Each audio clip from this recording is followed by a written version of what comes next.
Good evening. This is Joe Dugan from South Carolina, and I'm with my good friend Michael Cutler, who has been a guest speaker at our South Carolina Tea Party Coalition conventions since the first inception of one in 2012. We're going to be having our fourth convention this January, and we expect Mike to be heading up a panel talking about illegal immigration and amnesty. And my first question for you, Mike, other than saying welcome back to South Carolina, thank you, Joe, is can you tell us how you feel about speaking at our conventions? Well, Joe, I want to tell you how much I appreciate all the hard work that you and all the other folks here in South Carolina put into those conventions and put into being politically active. You know, I always like to remind people that democracy is not a spectator sport. Neither is life, for that matter. And Joe and his cohorts down here in South Carolina exemplify a principle that the Founding Fathers truly understood, that the most important position in our government is that of citizen. So I certainly welcome the opportunity to be here again this coming January. Thank you, Mike.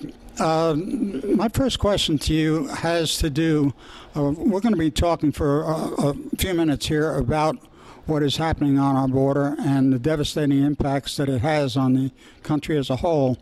And my first question to you is, I would like your comments about the language of the administration and the left, and in fact the Republicans and the Chamber of Commerce when they talk about illegal immigration and why the polls that we see show that the citizens are afraid of losing their jobs and are very much against people coming into this country illegally, but the people in Washington don't seem to be hearing the will of the people. Well, you know, it's not about left or right, it's about right or wrong. I'm registered as a Democrat. I think the Democratic Party's wagons have come off the wheels a long time ago, but I don't see much better from the Republicans, to be very honest with you. The language of the debate is critical. And by the way, it's not only illegal immigration. The legal system is failing abysmally. The 9/11 Commission, to which I provided testimony, made it clear that both the legal and illegal components of the immigration crisis are undermining national security and public safety, and having a huge impact on the economy, on employment, the future of America, the future of our kids, the future of the middle class. Let's start with the language, because that is so important. In a debate, language is the equivalent of high ground to the military. If you can control the high ground and you're in the Army, you have a decided advantage. If you can control the language of a debate, you have a decided advantage. Let's take the word alien. It's almost been stricken from the language, from the vernacular. The term alien simply means any person not a citizen or national of the United States. There's no insult there. No one's being, degraded. It's about clarity. Any person not a citizen or national of the United States. That's the definition. You'd be hard-pressed to find an insult. But what the other side has done, and the other side being both political sides, but it's the open borders anarchists, as I call them, want to muddle the waters so that it becomes a matter of, well, gee whiz, if you don't want to let anybody who wants to come here, you're anti-immigrant. So let's clear that up, and I think this is really important for everybody to understand. We are not anti-immigrant, we're pro-enforcement. The same laws that tell us who to keep out and who to kick out also tell us who to let in. Every year we admit more than 1 million lawful immigrants. That's more than the rest of the world combined. Every year we naturalize more than 500,000 new American citizens. We admit tens of millions of foreign nationals for temporary purposes. We admit foreign students. We provide political asylum, all under the laws that we want to see enforced. It's a contradiction of terms and concept to say that if you want to support law enforcement that permits aliens to legally immigrate here, that somehow you're anti-immigrant is crazy. So if we could really have an honest discussion, starting with the facts, starting with clear evidence, then I think the other side, the open borders anarchists, would have nowhere to go with their arguments. We need to reclaim the language. Thanks, Mike. And I'd also like you to comment on our cultural changes in this country.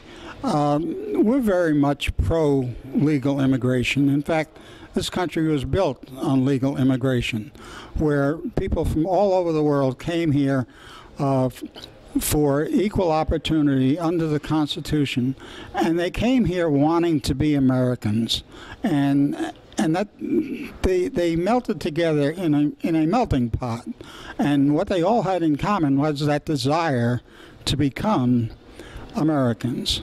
And our culture seems to have changed, where now it encourages multiculturalism, which is a dividing of Americans, where they want the benefits of America, and yet not so much the American ideals. They want to hold on to their own culture and take the. Well, you explain it, Mike. I'll explain it, Joe.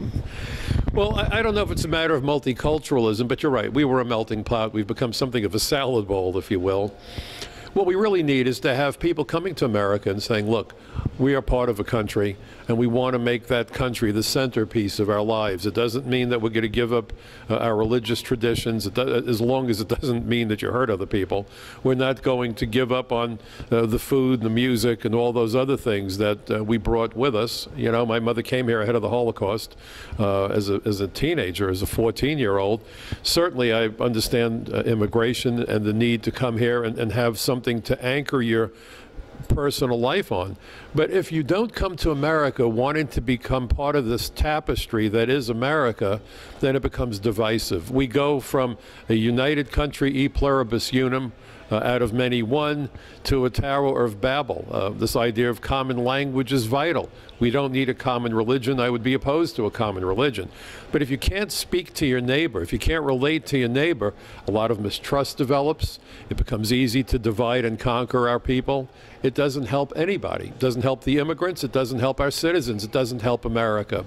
We need to have an understanding. In fact, I would advocate for a national language. Certainly, I would tell people it's great to acquire second and third languages. I know you speak several languages. But at the end of the day, we need a common language. We need a common sense of purpose. And that's what America's always been, that country where you could come here from all over the world, but ultimately become part of a great society where we could live our dreams. Mike, it seems obvious to many of us that are following the news each day that we do not have a secure border at all. Can you name another country in the world that does not have a secure border, that will just allow anyone from anywhere in the world, regardless of whatever criminal backgrounds or objectives they may have, to just walk into a country and not be apprehended, or an attempt made to find out who they are, what diseases they have? Well, I probably could come up with some countries, but I'd have to go into a history book, because those countries can't exist. You know, our borders are our first and last line of defense. You can't defend a country if you can't defend its borders. When you read accounts of war, and people talk about going behind enemy lines, the enemy lines are the borders of that country. And in fact, if you look at our laws, and I don't want this to be a law lesson, but if you go to Title 8, United States Code Section 1182, and I reference this because I want people to be able to verify whatever I tell you, it's the categories of aliens who are to be excluded. It has absolutely nothing to do with race, religion, or ethnicity. It's about aliens with dangerous communicable diseases. Let's remember Ellis Island, that we hear so much about, was a quarantine station run by public health as well as immigration. It's aliens with dangerous mental illness who are prone to extreme violence or sex offenders, convicted felons, human rights violators, war criminals, spies, and terrorists. And then, of course, we get to aliens who would likely become a public charge, or by working illegally would either displace American workers or at the very least drive down wages and working conditions by providing unfair competition. Who in the world would be opposed to enforcing those reasonable laws? And our border doesn't just exist along the Mexican border. Our border can be found in all 50 states. Any state with an international airport, any state with access to our coastline, any state that lies along the northern and or southern borders are all border states. I wrote an article for Front Page Magazine and I gave it the title Border Security and the Immigration Colander. This notion that simply supposedly securing the Mexican border, and believe me, they're not even talking about securing it, they're talking about 90% operational control over high traffic areas, you figure out what all that means, is what passes for border security. But in reality, if you look at the immigration system as a colander, then what they're trying to convince us, and it's incredible, is that if you halfway plug one hole in the bottom of a colander, you could then use it as a bucket to carry water. It doesn't work, but really and truly, and one last point about borders, most of them were written not with crayon, not with lipstick, but with blood. Most borders around the world have in its histories armed conflict. So the idea that we're taking our borders down without even a whimper is really, in my judgment, an act of national suicide. Thank you, Mike. Since 9/11, and we're going to be coming up on the anniversary in a couple of days here, the Homeland Security was created. The Department of Homeland Security was created. And this is at a cost of great treasure and inconvenience and a violation of rights, some would say, of the citizens of this country. I'd like to get your comments on how effective and how it could be improved.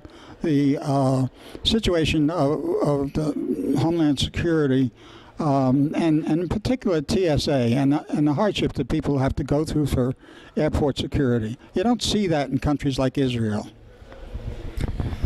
Well, you know, it's interesting. I've come to call DHS, the Department of Homeland Surrender. In fact, I just wrote another article for Front Page Magazine about what's wrong with the DHS.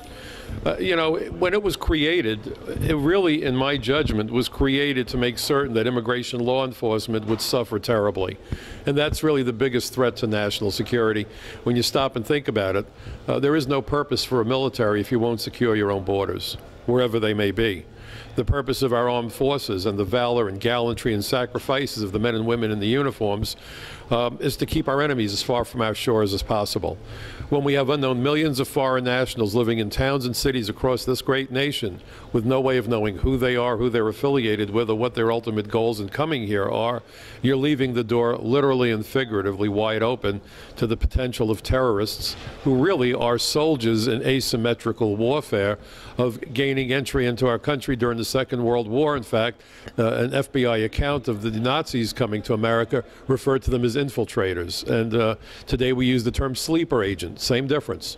As far as TSA, you know, nobody would want to get a window seat on a cruise missile or an aisle seat for that matter. So I understand the need to be careful who we let on board airplanes.